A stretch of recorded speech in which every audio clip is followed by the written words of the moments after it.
প্রিয় শিক্ষার্থীবৃন্দ, আজকে আমরা চ্যাপ্টার 3 নাম্বার সিস্টেম এর কিছু কমন মিস্টেকস দেখব। আপনিও দেখে ফেলুন যে এর মধ্যে আপনি হলে কতগুলো ভুল করতেন। প্রথম প্রশ্নে আমরা দুইটা সংখ্যার কম্প্যারিজন দেখব। দুইটা সংখ্যা কিন্তু দেখতে সেম 1010, কিন্তু দুইটার বেজ আলাদা। একটার বেজ হচ্ছে 2 অর্থাৎ এর একটা বাইনারি সংখ্যা, আর একটার বেজ হচ্ছে 10 অর্থাৎ এর একটা ডেসিমাল সংখ্যা। তো দুইটা দেখতে এক হলেও আমাদের কিন্তু বেজ ইগনোর করা চলবে না। যেমন 1010 বাইনারিতে 8421 সিস্টেমে আমরা হিসাব করতে পারি 1010, তার মানে 8 আর 2 এটা হচ্ছে 10। এর মানে হচ্ছে ডেসিমাল ভ্যালু 10 এবং 1010 10 মানে হচ্ছে 1010। তো এইটা আর এইটা কিন্তু কখনোই সেম না। আচ্ছা, যদি আমাদের একটা সংখ্যা থাকে 1010, কোনো বেজ দেয়া নাই এবং বলা হলো যে এটা কি ধরনের সংখ্যা হতে পারে, তখন কিন্তু আমাদের হিসাব করতে হবে যে 1 এবং 0 এটা বাইনারির মধ্যেও আছে, অক্টালের মধ্যেও আছে, ডেসিমালের মধ্যেও আছে এবং হেক্সাডেসিমালের মধ্যেও আছে। মানে 0 এবং 1 দেখে আমাদের শিওর হওয়া যাবে না যে এটা বাইনারি হবে। এটা যদি বেজ উল্লেখ করা না থাকে তাহলে এটা চারটা পদ্ধতির যে কোনো একটা পদ্ধতি হতে পারবে, বিকজ প্রত্যেকটা সংখ্যা পদ্ধতিতে হওয়ার যে ক্রাইটেরিয়া সে প্রতিটাই ফুলফিল করে। তো এখানে যদি প্রশ্ন আসে 1010 বাইনারি এবং 1010 ডেসিমালের মধ্যে কোনটি সঠিক, এটা কিন্তু অবশ্যই উভয়ই সমান না। এটা অবশ্যই 1010 ডেসিমাল সেটা বড়। এরপর একটা প্রশ্ন, এটাও একটা কমন মিস্টেকস, যে হেক্সাডেসিমাল এর ভ্যালু কত বা এর দশমিক ভ্যালু কত।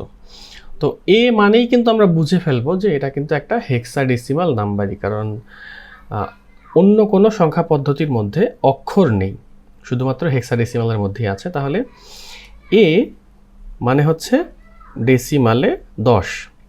10কে আমরা কখনোই হেক্সাডেসিমালে আমরা 10 বলবো না, এটা 10 হলে আমরা লিখবো হচ্ছে এ। তাহলে যদি আমাদের প্রশ্নে আছে যে এ হেক্সাডেসিমাল এর দশমিক মান কত, তাহলে আমাদের দশমিক মানের উত্তর হবে হচ্ছে 10। যদি বলা হয় যে এর বাইনারি মান কত, তাহলে আমাদেরকে দিতে হবে 1010। যদি অক্টাল ভ্যালুর কথা বলা থাকে তাহলে 10কে 8 দিয়ে ভাগ করতে হবে। 8 দিয়ে ভাগ করলে 8 একে 8, অবশিষ্ট থাকে 2। তাহলে আমরা লিখতে পারি যে এটার ভ্যালু হচ্ছে 12 অক্টাল। আমাদের পরবর্তী প্রশ্ন, 2f হেক্সাডেসিমাল ভার্সেস 101101 বাইনারি এর মধ্যে বড় কোনটা। তো আমাদের দেখে মনে হতে পারে এটা তো একটা বিশাল বড় সংখ্যা, এটা তো মাত্র 2 অক্ষর, তাহলে এটা হয়তো বা বড় হবে বা বড় হলেও হতে পারে, কিন্তু এভাবে অ্যাজিউম করা যাবে না, আমাদেরকে ম্যাথমেটিক্যালি আগাতে হবে। তো আমরা কি করি, আমরা প্রথমে এটাকে আমরা সরাসরি বাইনারিতে নিয়ে যাই। তো এটাকে যদি আমরা বাইনারিতে নিই তাহলে আমরা পাবো 00101111, আর এটা হচ্ছে 10, আমি নিচে লিখি 101100। ডিজিট এখানে দেখা যাচ্ছে দুইটারই 6 ডিজিট, আমি সামনের দুইটা 0 বাদ দিয়ে দিলাম। তো দুইটার যেহেতু 6 ডিজিট, তাহলে আমাদেরকে কম্পেয়ার করে করতে হবে। কোনো একটা সংখ্যার ডিজিট যদি বেশি হতো তাহলে আমরা বুঝতে পারতাম যে যার ডিজিট বেশি সে বড়, কিন্তু এক্ষেত্রে আমরা সবথেকে সহজ উপায় হচ্ছে আমরা যেই ডিজিটগুলো সেম বাম দিক থেকে সেগুলোকে অমিট করব। তাহলে প্রথমে 1 সেম অমিট করলাম, এটাও সেম অমিট করলাম, এটাও সেম অমিট করলাম, এটাও সেম অমিট করলাম। তাহলে উপরে যেই সংখ্যাটা সেখানে 1 আছে, নিচে 0 আছে, তার মানে আমাদের বুঝতে হবে উপরের সংখ্যাটা বড়। আমরা আরও একটু শিওর হওয়ার জন্য, যেহেতু 6 ঘর, তাহলে এখানে 16 এবং 32 নিয়ে নিই। তাহলে 110 আর 4টাই 1, তাহলে 32 আর 15, এইটার ডেসিমাল ভ্যালু হবে 47। আর এটা হচ্ছে 10 32 10 আর হচ্ছে 11, তাহলে 32 আর 40 আর 4 44, এইটার ডেসিমাল ভ্যালু হচ্ছে 44। তাহলে দেখেন উপরে 2f হেক্সাডেসিমাল মাত্র 2 ডিজিট হলেও কিন্তু সেই এখানে বড় সংখ্যা। আমরা এরপরে যেটা দেখব সেটা হচ্ছে 1011 বাইনারি এর ডেসিমাল ভ্যালু কত। তাহলে আমরা 8421 সিস্টেমে এখানেই হিসাব করতে পারি 8 0, এটা হচ্ছে 2 আর এটা হচ্ছে 1, তাহলে 8 আর 2 10 আর 1 11, তার মানে এইটার সমপরিমাণ ডেসিমাল ভ্যালু হচ্ছে 11।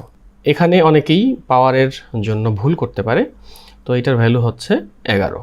পরবর্তী প্রশ্ন, 1010কে হেক্সাডেসিমালে রূপান্তর করলে কত হয়।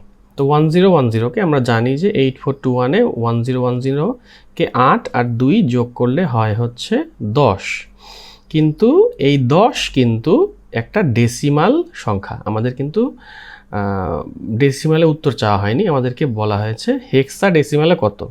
তো হেক্সাডেসিমালে কিন্তু মানে অপশনে থাকতে পারে যে হেক্সাডেসিমাল 10, হেক্সাডেসিমাল 10 আর ডেসিমাল 10 কিন্তু আলাদা, মানে এই 10 এবং এই 10 কিন্তু কমপ্লিটলি ডিফারেন্ট। এটা হেক্সায় আছে, যদি আমরা এটাকে ডেসিমালে নিতে চাই তাহলে আমরা লিখব 1 × 16⁻1 প্লাস 0 × 16⁻0, তাহলে এখান থেকে আসছে 16, এটা আসছে 0, তার মানে এইটার ভ্যালু কিন্তু ডেসিমালে 16 এবং এইটা তো ডেসিমালে 10। এই 1010কে ডেসিমালে নিলে হবে 10, কিন্তু এই 10কে হেক্সাডেসিমালে নিলে হবে হচ্ছে A, তাহলে এই প্রশ্নটার উত্তর কিন্তু A। তো এই ভুলগুলোর মধ্যে আপনাকে দেয়া হলে আপনি কয়টি ভুল করতেন বা ভুল আদৌ করতেন কিনা এটা চাইলে কমেন্ট বক্সে জানিয়ে দিতে পারেন, এবং এই ধরনের ভিডিও ফিউচারে পেতে ভিডিওটি লাইক এবং চ্যানেলটি সাবস্ক্রাইব করতে পারেন।